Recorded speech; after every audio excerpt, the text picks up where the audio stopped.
नमस्कार, आप देख रहे हैं एमटीवी राजस्थान न्यूज। मैं हूं आपके साथ मोनिका। कैसे बना पीएफआई और कितने राज्यों में फैल चुका है, ये क्या है, इसका असल मकसद क्या है, आइए जानते हैं। आए दिन पीएफआई के खिलाफ जांच एजेंसी और पुलिस की कार्रवाई से जुड़ी खबरें मीडिया में छाई रहती है। कोई ये जानना चाहता है कि इसके अध्यक्ष कौन है, तो कोई ये कि क्यों बनाया गया, इसका असली मकसद क्या है, आइए जानते हैं विस्तार से। PFI the popular front of India Bharat में एक चरमपंथी इस्लामिक संगठन है। इस पर आतंकी गतिविधियों में शामिल होने और राजनीतिक हत्याओं के आरोप भी है। पीएफआई को 2007 में दक्षिण भारत में 3 मुस्लिम संगठनों, केरल का national democratic front in Kerala, Karnataka form for dignity और तमिलनाडु में मनीथा नीति पासाई के विलय के जरिए स्थापित किया गया था। बाबरी मस्जिद विध्वंस के बाद दक्षिण भारत के कई राज्यों में मुस्लिम संगठन उभर कर आए।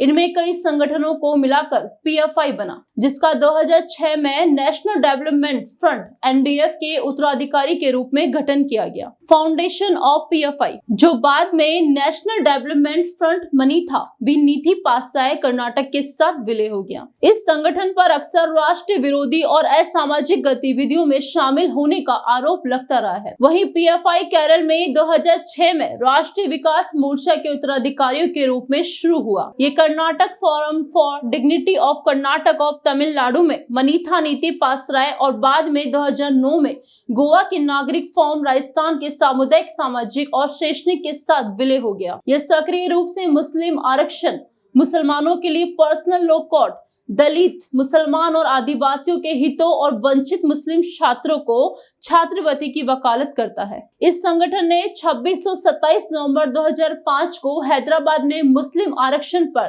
2 दिवसीय कार्यशाला का आयोजन किया, जिसका उद्घाटन राज्यसभा सदस्य रहमान खान ने किया था। वहीं राष्ट्रीय महिला मोर्चा और कैंपस फ्रंट ऑफ इंडिया सही समाज के विभिन्न वर्गों को पूरा करने के लिए इस संगठन के पास विभिन्न विंग है। पीएफआई ने खुद कभी चुनाव नहीं लड़ा है। हालांकि जिस तरह से हिंदू समुदाय के बीच आरएसएस, वीएचपी और हिंदू जागरण वैदिक जैसे दक्षिणपंथी समूहों द्वारा काम किया जाता है, ठीक उसी तरह से पीएफआई भी मुसलमानों के बीच सामाजिक और इस्लामी धार्मिक कार्यों को करता रहा है। वहीं केरल और कर्नाटक में अक्सर पीएफआई और संघ परिवार के कार्यकर्ताओं के बीच हिंसक झड़पें होती रहती है, जिसके बाद पीएफआई द्वारा आयोजित फ्रीडम परेड पर प्रतिबंध लगा दिया गया। उच्च न्यायालय ने सरकार के रुख को खारिज कर दिया, लेकिन राज्य सरकार के लगाए गए प्रतिबंध को बरकरार रखा। पीएफआई को अगर विवाद का दूसरा नाम कहा जाए तो गलत नहीं है, क्योंकि पीएफआई के कार्यकर्ताओं पर आतंकी संगठनों से कनेक्शन से लेकर हत्या तक के आरोप लगते हैं। 2012 में केरल सरकार ने हाईकोर्ट में बताया था कि हत्या के 27 मामलों से पीएफआई का सीधा कनेक्शन है। इनमें से ज्यादातर मामले आरएसएस और सीपीएम के कार्यकर्ताओं से जुड़े हैं। वहीं जुलाई में कुन्नूर में एक स्टूडेंट सचिन गोपाल और चेंगनूर में एबीपीबी के नेता विशाल पर चाकू से हमला हुआ था। इस पर हमले का आरोप पीएफआई पर लगा। बाद में गोपाल और विशाल दोनों की मौत हो गई। 2019 में मंगलुरु पुलिस ने दावा किया है कि दिसंबर में सीएएनआरसी प्रदर्शनों के दौरान पीएफआई और एसडीपीआई के सदस्यों ने हिंसा भड़काई, जिसमें 2 लोगों की मौत हो गई थी। कुल मिलाकर पीएफआई और एसडीपीआई के 21 से ज्यादा सदस्यों को गिरफ्तार किया गया। एनआई ने मई में पीएफआई के कई कार्यालयों पर छापेमारी की। जांच एजेंसी का मानना था कि ईस्टर बम धमाकों के मास्टरमाइंड के लिंक पीएफआई से जुड़े हैं। इस बम धमाके में 250 से ज्यादा लोगों की जान गई। वहीं पटना के फुलवारी शरीफ में गजवा-ए-हिंद स्थापित करने की साजिश हो रही थी। इस मामले में एनआईए ने हाल ही में रेड मारी थी। तेलंगाना के निजामाबाद में भी कराटे ट्रेनिंग के नाम पर पीएफआई हथियार चलाने की ट्रेनिंग दे रहा था। इस मामले में भी एनआईए ने छापा मारा। इसके अलावा कर्नाटक का हिजाब विवाद और कर्नाटक में ही प्रवीण नेत्रु की हत्या के मामले में भी पीएफआई कनेक्शन सामने आया था। बिहार के बेगूसराय में गोलीकांड से भी संगठन का नाम जुड़ा है। कर्नाटक में भाजपा के कार्यकर्ता की हत्या मामले के तार भी पीएफआई से जुड़े हुए हैं।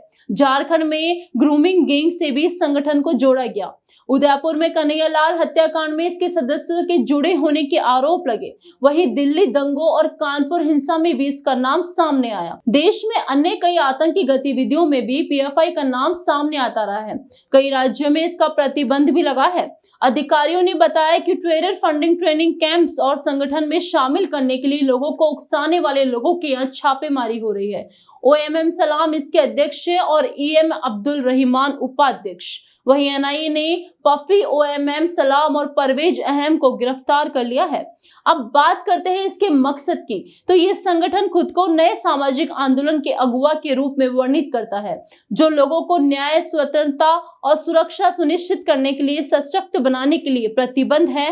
राष्ट्रीय महिला मोर्चा और कैंपस फ्रंट ऑफ इंडिया सहित संगठन के देश के 23 राज्यों में शाखाएं हैं और इसकी विचारधारा के संगठन पर भी कई गंभीर आरोप लगे हुए हैं, जो देश को मुस्लिम राष्ट्र बनाने की दिशा में काम करते हैं।